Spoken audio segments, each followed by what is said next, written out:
तर आत्यांना डिस्चार्ज मिळणार आणि तरीसुद्धा मी निघाली अहिल्यानगरला.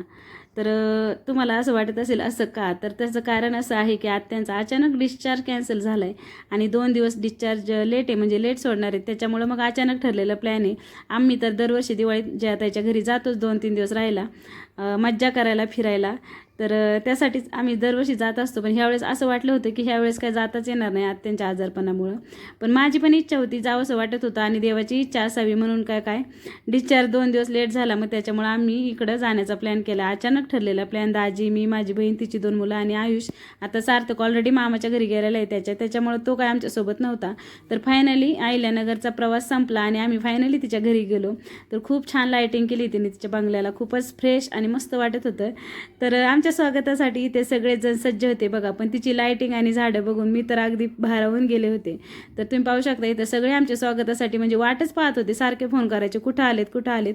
पण तुम्हाला तर माहिती आहे दिवाळीमधलं रोडचं ट्रॅफिक आहे ना, नगर पुन्हा हायवेवरचं ट्रॅफिक एकदम भरपूर असतं. त्यामुळे ना प्रवास जिथं 1 तास लागतो ना, तिथं 4 तासाचा प्रवास होतो.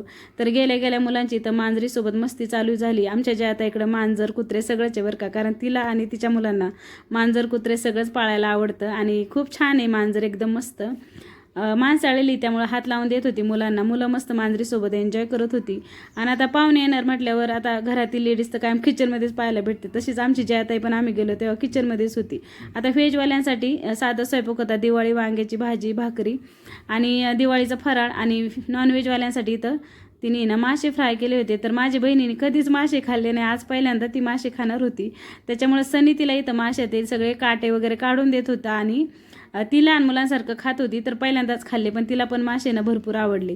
तर इथं चाललं होतं त्यांचं मासे खाण्याचं काम. मला मात्र चहाची तीव्र इच्छा झाली होती. मग मी तिला माझ्यासाठी चहा बनवायला सांगितला आणि तिने मस्त माझ्यासाठी चहा बनवला. मी कपडे वगैरे चेंज केले आणि मस्त फ्रेश झाले, चहा घेतला.